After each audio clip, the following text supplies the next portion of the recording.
Picture this, a company that's revolutionizing the healthcare industry in India, consistently outperforming expectations, and making waves with cutting-edge technology, global collaborations, and strategic acquisitions.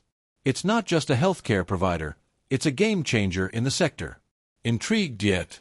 What if I told you this company is already India's second-largest hospital chain by revenue and profitability? Stick around, and I'll reveal everything about this exciting opportunity. The company I'm talking about is Max Healthcare Institute Ltd. From its state-of-the-art facilities to its aggressive expansion plans, Max Healthcare is a powerhouse in the healthcare space. Whether it's robotic surgeries, advanced diagnostic platforms, or home healthcare services, Max Healthcare is redefining the future of medical services in India. Before we dive into the details, let me introduce myself.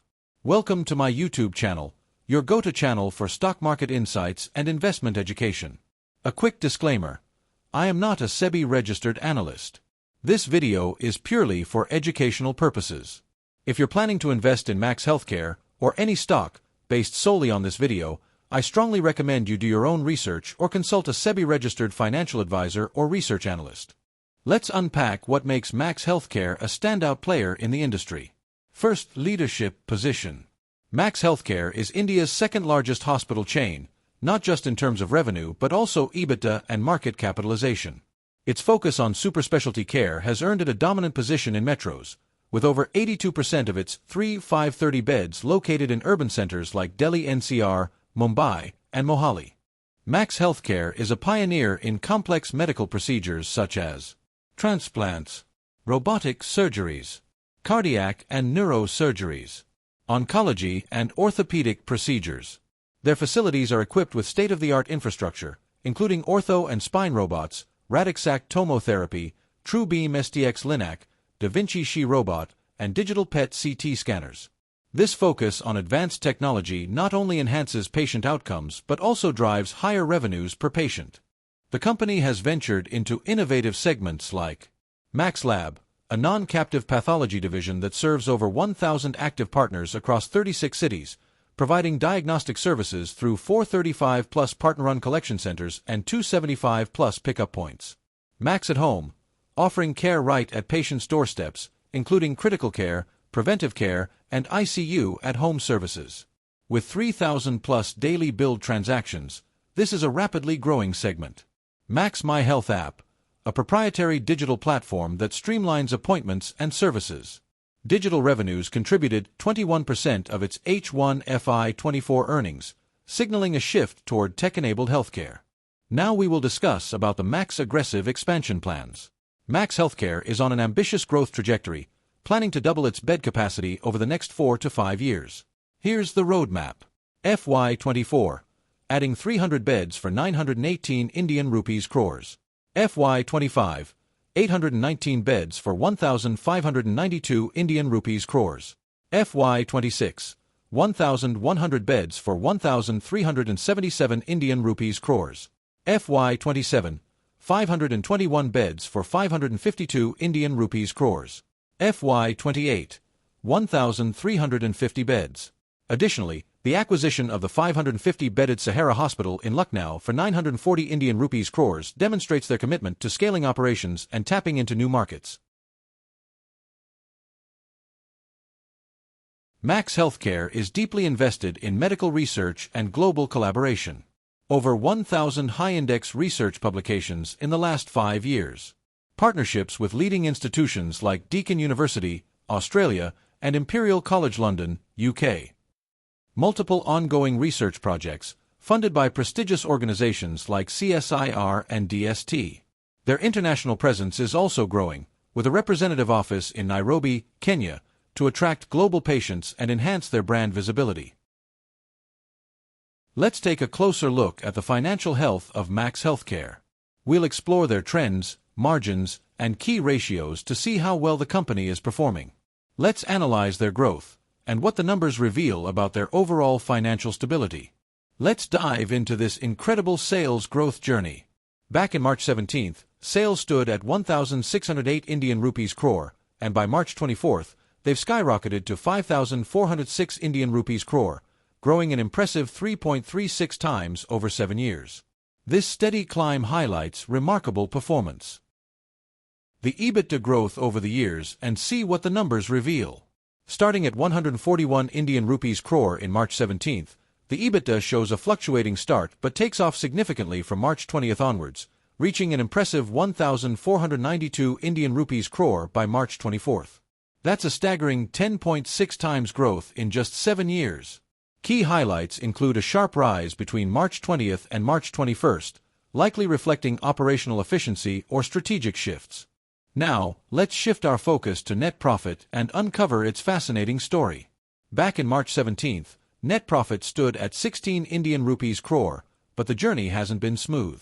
There were losses in March 18th and March 21st, and even a break-even year in March 19th.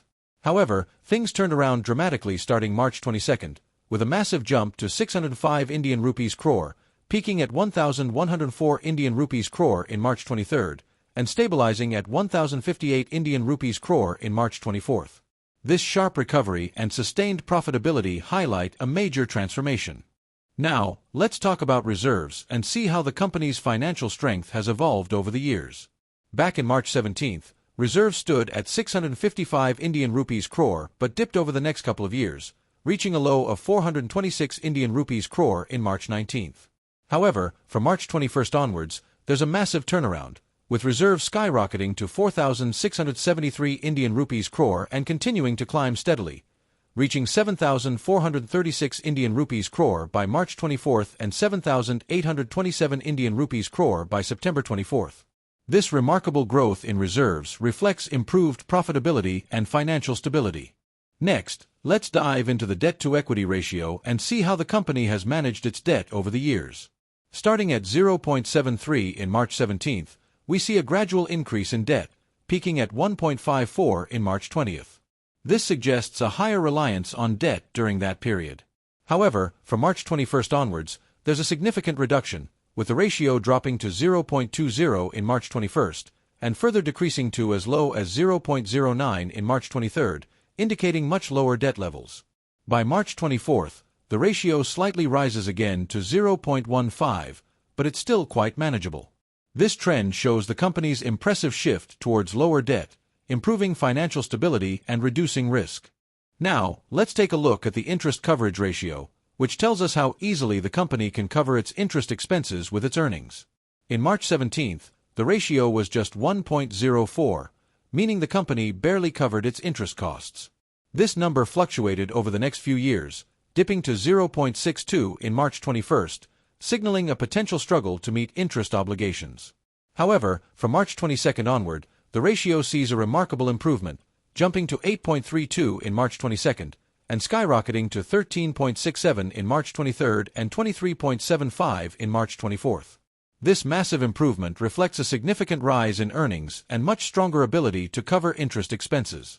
This improvement in the interest coverage ratio is a clear sign of the company's enhanced financial health and operational efficiency. Now, let's analyze the return on capital employed, which measures the company's efficiency in generating profits from its capital.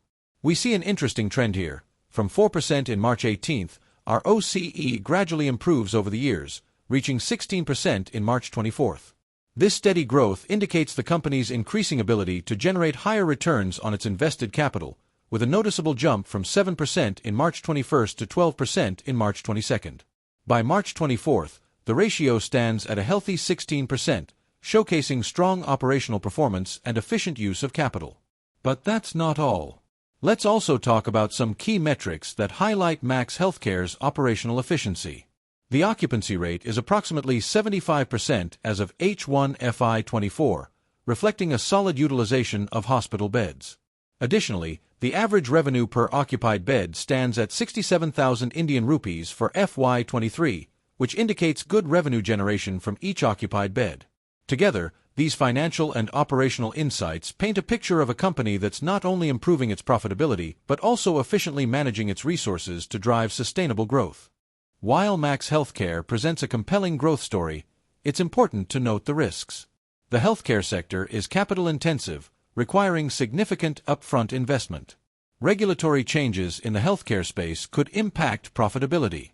Competition from other hospital chains and standalone specialty hospitals. Max Healthcare Institute Ltd stands out as a company with immense growth potential and a strong focus on innovation. From its cutting-edge medical facilities to its aggressive expansion plans, this stock could be a long-term play for investors looking to capitalize on India's growing healthcare demand. However, always remember, investments should be made with a clear understanding of the risks involved. If you're considering adding this stock to your portfolio, consult a SEBI-registered financial advisor or research analyst to make an informed decision. If you found this video insightful, don't forget to like, share, and subscribe to my channel. Hit the bell icon to stay updated on all my latest stock market insights. Let me know your thoughts on Max Healthcare in the comments, and I'll see you in the next video.